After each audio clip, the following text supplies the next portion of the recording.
ओम शांति। आज 5 दिसंबर 2022 के बाबा के अनमोल मधुर महावाक्य सुनेंगे। आज की मुरली में बाबा कहे, बच्चे ज्ञान दान करते जाओ।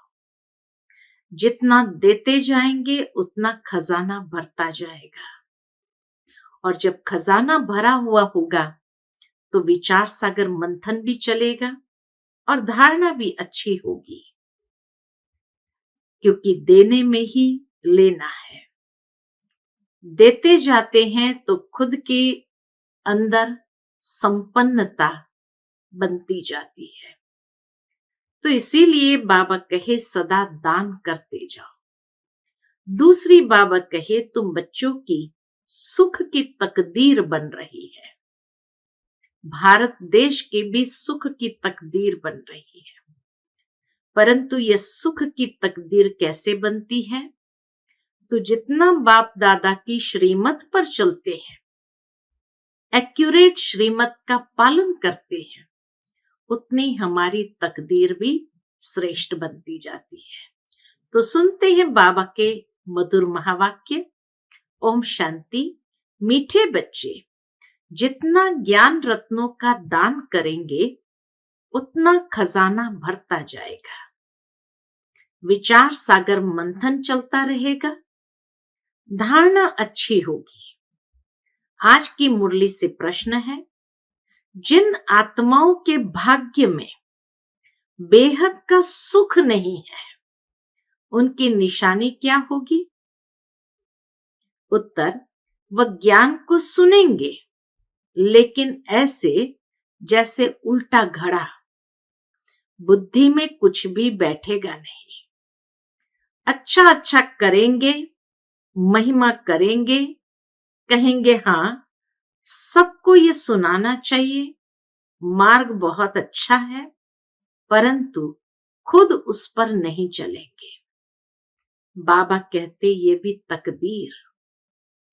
तुम बच्चों का फर्ज है सर्विस करना। हजारों को सुनाते रहो, प्रजा तो बनती है। माँ बाप मिसल बेहद के बाप से वर्षा लेने का पुरुषार्थ करो। नॉलेज को धारण कर आप समान बनाते रहो। आज की मुरली से पहले गीत बजा है, तकदीर जगाकर आई हूं। ओम शांति। तकदीर सदैव दो प्रकार की होती है, एक अच्छी, दूसरी बुरी। एक सुख की, दूसरी दुख की। भारत के सुख की तकदीर भी है तो दुख की तकदीर भी है। भारत ही सुखधाम था, भारत ही दुखधाम है। मकान नया है तो अच्छी तकदीर है, पुराना है तो बुरी तकदीर। भारत ही पहले नया था, अब फिर पुराना हुआ है। इन बातों को भी तुम बच्चे ही समझ सकते हो, दुनिया नहीं जानती। तुम्हारा ध्यान इन बातों तरफ खिंचवाया जाता है कि बच्चे तुम कितने तकदीरवान थे। देवी देवता विश्व के मालिक थे, अभी नहीं है। अच्छी तकदीर बदल अब बुरी हो गई है। अच्छी तकदीर कैसे और कब होती है, ये समझने की बात है। समझाने वाला एक ही बेहद का बाप है। भारत की ऊंची तकदीर कब थी? जब स्वर्ग था। भारत की ऊंची तकदीर कब थी? जब स्वर्ग था। बुरी तकदीर अब है, गाते भी है, हे पतित पावन, आकर हमारी पावन तकदीर बनाओ। भारत पावन था तो जबरदस्त तकदीर थी। अभी वही भारत पतित है, क्योंकि विकारी है। विकारी और निर्विकारी दोनों होते हैं। हम अगर इस समय निर्विकारी बनेंगे तो देवता बनेंगे।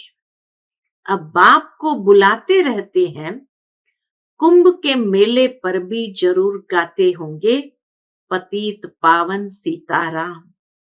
बाबा कहे कुंभ का मेला गंगा तट पर, और वहां जाकर गाते हैं पतित पावन सीताराम। पतित पावनी नदी तो है नहीं। मनुष्य को जब तकदीर बुरी होती है तो कितने पत्थर बुद्धि हो जाते हैं। तकदीर पर ही बाबा ने कितनी बातें बताई, अच्छी तकदीर, बुरी तकदीर, और कैसे जब स्वर्ग था तो अच्छी तकदीर थी, अभी बुरी तकदीर है, और जब मनुष्य की तकदीर ही बुरी होती है तो जैसे पत्थर बुद्धि, कुछ भी समझते नहीं। दुख और सुख का ये खेल है। दुख कौन देते हैं, सुख कौन देते हैं, दोनों के चित्र बहुत नामी ग्रामी है। रावण का भी हर वर्ष जलाने के कारण रावण भी बहुत नामी ग्रामी है, और शिव के लिंग भी भारत में हर गांव गांव में बने हैं, तो उसके भी बहुत नामी ग्रामी है। तो दोनों के चित्र बहुत नामी ग्रामी। सुख के लिए परमपिता परमात्मा को याद करते, हे दुख हरता सुख करता। तो इससे सिद्ध है कि बाप कभी दुख नहीं देते। वो लोग समझते हैं भगवान ही दुख सुख दोनों देते हैं। पाए पैसे की बात भी कोई समझते नहीं। अभी तुमको बाप ने पारस बुद्धि बनाया है, बुद्धि का ताला खोला है। तुम जानते हो सृष्टि का चक्र फिरता रहता है। सृष्टि पुरानी होती है तो उसमें दुख है। अभी तुमको 3 आंखें मिली है, तुम सबको समझा सकते हो, जबकि गाते हो पतित पावन आओ, फिर नदी पर क्यों आकर बैठे हो। यह यज्ञ तप आदि करना, वेद शास्त्र आदि पढ़ना सब भक्ति मार्ग है। बाप कहते मैं इनसे नहीं मिलता हूं। गीता में भी कहा है, और बाप प्रत्यक्ष में भी कहते हैं मैं इनसे नहीं मिलता हूं। जब तुम्हारी भक्ति पूरी होती है तब मैं आकर सद्गति देता हूं। योग का भी ज्ञान चाहिए, योग का भी ज्ञान चाहिए। पावन बनने के लिए भी ज्ञान चाहिए। शास्त्र पढ़ने से तो पावन बनने की कोई बात नहीं। विवेक कहता है भारत जब पावन था, संपूर्ण निर्विकारी था, तब धनवान भी बहुत थे। ऐसा धनवान और पवित्र किसने बनाया? क्या गंगा स्नान करने से बने या शास्त्रों को पढ़ने से बने? यह तो तुम करते ही आए हो, फिर भी पुकारते हैं कि हे पतित पावन आओ। जब पतित दुनिया का समय पूरा होगा तभी पतित पावन बाप आकर स्वर्ग की स्थापना करेंगे। पावन दुनिया है सतयुग, पतित दुनिया है कलयुग। ये कोई समझते नहीं है कि पतित पावन एक ही परमात्मा है। गाते हैं पतित पावन सीताराम, उसका अर्थ भी बाप ही समझाते हैं कि सभी सीताओं का राम एक ही परमात्मा है। कहते हैं सबका दाता राम।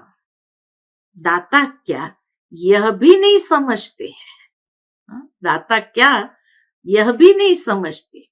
बाप समझाते हैं सबका दाता राम तो एक निराकार ही है। बुद्धि को बिल्कुल ताला लगा हुआ है, बुद्धि में बैठता ही नहीं है। सतयुग में सब पारस बुद्धि है।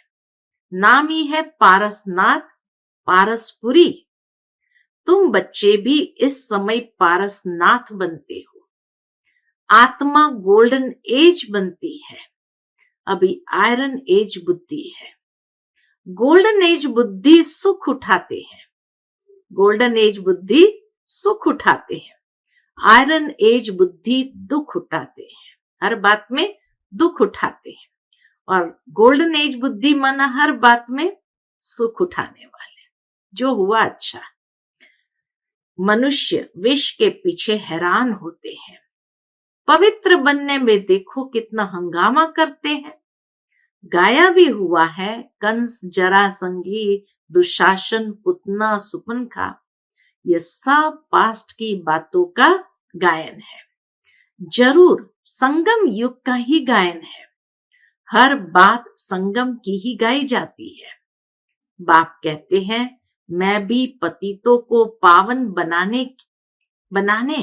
एक ही बार आता हूं। बाप भी कहते हैं, मैं भी पतितों को पावन बनाने एक ही बार आता हूं। तुम जानते हो कि बाबा का धंधा ही है पतितों को पावन बनाना। बाप रचयिता है तो जरूर नई रचना ही रचेंगे। रावण है पतित बनाने वाला, बाप है पावन बनाने वाला। उसका यथार्थ नाम शिव है। शिवरात्रि भी मनाते हैं। रात्रि का भी अर्थ तुम समझते हो। बाप आएगा तब जब भक्ति अर्थात रात पूरी हो, दिन होगा। अब बाप कहते, बच्चे पावन बनो, अब वापस जाने का है। सतयुग था, अब फिर चक्र रिपीट होगा। तुम बच्चों को मनुष्य से देवता बना रहा हूं। देवताएं भी मनुष्य ही थे और कोई फर्क नहीं है। सिर्फ वो गोरे और पावन है और अभी के मनुष्य सांवरे अर्थात पतित है। भारत गोल्डन एजेड था, अभी आयरन एजेड है। आत्मा में खाद पड़ गई है, वह निकलेगी योग अग्नि से। आगे मन मना भव अक्षर पढ़ते थे, अर्थ कुछ भी नहीं समझते थे। परम पिता परमात्मा के साथ बुद्धि योग लगाना है, परंतु उनके रूप का ही किसको पता नहीं है, तो योग कैसे लग सकता है। कहते हैं परमात्मा नाम रूप से न्यारा है, तो योग किससे लगाएं। भगवान वाच मन मना भव। भगवान वाच मन मना भव। देह का अभिमान छोड़ो, अपने को आत्मा समझो। आत्मा का रूप क्या है। कहते हैं आत्मा स्टार है, भ्रुकुटी के बीच में रहती है, तो आत्माओं का बाप भी ऐसा ही होगा, एकदम स्टार मिसल। उनको फिर नाम रूप से न्यारा कहते हैं। बाप के लिए कहते हैं ब्रह्म है, अखंड ज्योति तत्व है। ब्रह्म तो बेअंत हो गया, अनंत है। जैसे आकाश का अंत नहीं पा सकते, अच्छा कोई करके अंत पा भी लेवे, परंतु उससे मुक्ति, जीवन मुक्ति तो कोई को मिलती नहीं है। मुक्ति, जीवन मुक्ति का अर्थ भी तुम बच्चे ही समझते हो। दुनिया तो कुछ भी नहीं जानती। गाते भी है, ज्ञान का सागर मनुष्य सृष्टि का बीज रूप है, सत है, चैतन्य है, पतित पावन है, तो जरूर पतित दुनिया में आएंगे। तुम समझाते हो, जब ज्ञान है तो भक्ति हो न सके। ज्ञान है दिन, सतयुग त्रेता, भक्ति है रात। ज्ञान का सागर परमपिता परमात्मा है, न कि पानी। ये सबको समझाना है। सारे भारत को कैसे पैगाम देना है, उनके लिए बाबा अच्छी अच्छी युक्तियां समझाते रहते हैं। मेला तो वास्तव में आत्मा और परमात्मा का ही गाया हुआ है। परमात्मा तो एक ठहरा, परमात्मा सर्वव्यापी है, यह कोई हिसाब नहीं बनता है। बाप ही आकर सबको दुख से छुड़ाते हैं। दुख में सिमरण सब करे, कितनी रड़ियां मारते हैं। दुख में सिमरण सब करते हैं। बाबा कहे कितनी रड़ियां मारते हैं। पूछो ये कब से करते आए हो। कहते हैं परंपरा से। फिर पावन तो कोई हुए नहीं और पतित होते गए। तुम्हारी बुद्धि में अब सारा ज्ञान भरा हुआ है। एक एक बात बाबा ने बच्चों को समझाई हुई। ज्ञान को कहा जाता है ब्रह्मा का दिन, विष्णु का दिन नहीं कहते, क्योंकि ज्ञान अभी ही मिलता है। दिन प्रतिदिन पॉइंट्स रिफाइन निकलती जाती है। जीवन मुक्ति है भी सेकंड की बात। फिर कहते हैं ज्ञान का सागर है, कितना भी लिखते जाओ अंत नहीं आएगा। बाप जब समझाकर पूरा करते हैं तो फिर इम्तिहान भी पूरा हो जाता है। शुरू से लेकर कितना सुनते आए हो, गीता तो बिल्कुल छोटी बना दी है। कितनी ज्ञान की बातें हैं, समझाना भी बहुत सहज है। बरोबर, सतयुग में एक धर्म था, अभी तो कितने धर्म है, कितना हंगामा है, धर्म के नाम पर कितना हंगामा है। आपस में ही हंगामा हो गया है। एक धर्म था तो लड़ाई आदि का नाम नहीं था, सुख ही सुख था। आज धर्म के कारण भी कितना दुख है। चक्र का राज बुद्धि में है। बच्चों को समझाया है, तुम 84 जन्म कैसे लेते हो, चक्र रिपीट होता है। अभी तुम तमो प्रधान से सतो प्रधान बन रहे हो, योग बल से। तमो प्रधान से सतो प्रधान कैसे बन रहे हैं, योग बल से। तुम अभी आस्तिक बने हो, त्रिकालदर्शी भी बने हो। दुनिया में और कोई भी रचता और रचना को नहीं जानते। बाबा ने आकर के सारा सृष्टि चक्र का, रचता और रचना का ज्ञान हमें समझाया। इसलिए बाबा कहे दुनिया में कोई नहीं जानते, तुम बच्चे ही जानते हो, परंतु धारण कर औरों को नहीं समझाते हैं तो पॉइंट्स भूल जाती है। एक माल बुद्धि में नहीं बैठता है तो दूसरा कैसे बैठेगा। दान देते जाएंगे तो खजाना भरता जाएगा। विचार सागर मंथन चलता रहेगा, किसको कैसे समझाएं। भक्ति की महिमा तब है जब ज्ञान नहीं है ना। दुनिया में भक्ति की महिमा तब होती है जब ज्ञान नहीं है। जो सर्विस पर है उन्हों की बुद्धि में नशा रहता है। नंबरवार तो है ही। महारथी वह जो दूसरों को आप समान बनाते रहते हैं, नॉलेज धारण करते हैं, पद भी उनको ऐसा मिलता है। यह मेहनत सारी गुप्त है। तुम बाप के बने हो तो समझते हो बाप से जरूर स्वर्ग का वर्षा मिलेगा। वह रावण होता नहीं, रावण का राज्य ही अलग है, राम राज्य अलग है। तुम बच्चे अभी समझते हो कि रामायण भागवत आदि में सब इस समय की बातें हैं, इस समय के ही यादगार उदाहरण है। गुड़ियों का खेल है। बाप समझाते हैं इस समय सारा झाड़ कैसा बन गया है, तमो प्रधान है, खत्म होने का है। तुम्हारी बुद्धि में सारा राज है। समझाने लिए कितनी युक्तियां बताते रहते हैं। समझेंगे फिर भी कोटों में कोई सैपलिंग लग रहा है। कोटों में कोई, कोई में भी कोई। बाबा कहे सैपलिंग लग रहा है। जो और धर्म में कन्वर्ट हो गए हैं वह सब निकल आएंगे।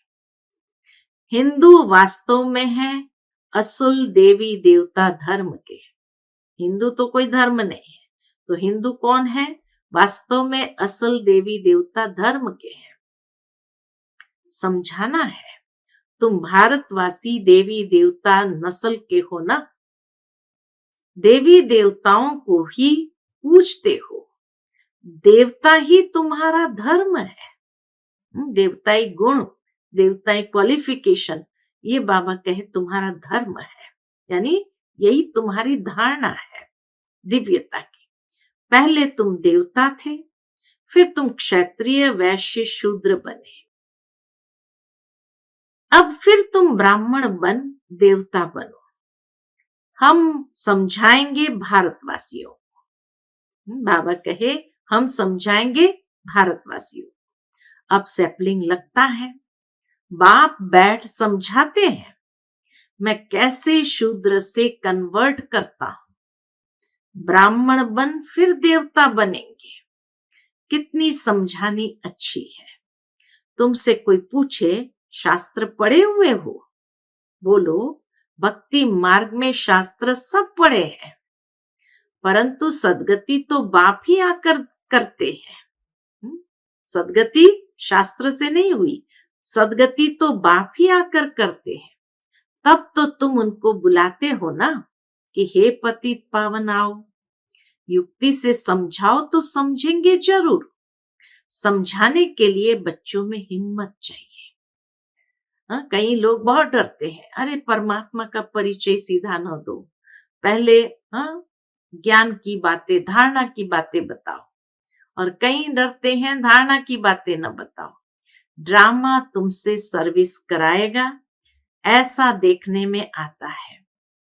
कल्प पहले भी इसने इतना पुरुषार्थ कर यह पद पाया। बाबा से वर्षा पाने का पुरुषार्थ पूरा करना है।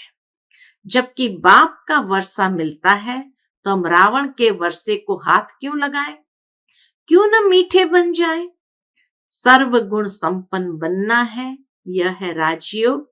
नर से नारायण बनने का अर्थात राजाई पाने का योग। बाप कहते हैं, मैं कल्प कल्प के संगम युग पर आता हूं। यह है चढ़ती कला का युग। बाकी सब है उतरती कला के युग। उतरती कला और चढ़ती कला होती है। ये चक्र बुद्धि में रहना चाहिए। बाप बैठ आत्माओं को अर्थात बच्चों से बात करते हैं कि मुझे याद करो। यह अंतिम जन्म पतित नहीं बनो तो मैं तुमको विश्व का मालिक बनाऊंगा। क्या तुम मेरी नहीं मानेंगे? फिर तो बेहद का सुख भी तुम पा नहीं सकेंगे। तुम यह जन्म तो पवित्र बनो। बाबा कहते तुम यह जन्म तो पवित्र बनो, मैं गारंटी करता हूं तुमको विश्व का मालिक बनाऊंगा। बाप की भी नहीं मानेंगे क्या? जो फूल बनने वाला होगा उनको झट तीर लगेगा। भाग्य में नहीं होगा तो सुनेगा ऐसे जैसे उल्टा घड़ा। बाबा कहे भाग्य में ही नहीं होगा तो सुनेगा ऐसे जैसे उल्टा घड़ा।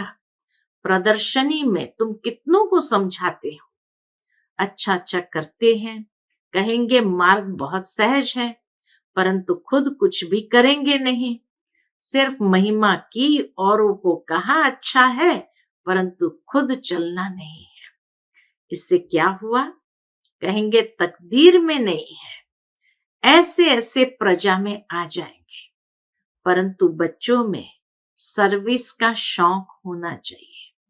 हजारों को सुनाना पड़े, बेहद के बाप से वर्षा लेने के लिए माँ बाप मिसल पुरुषार्थ करना चाहिए।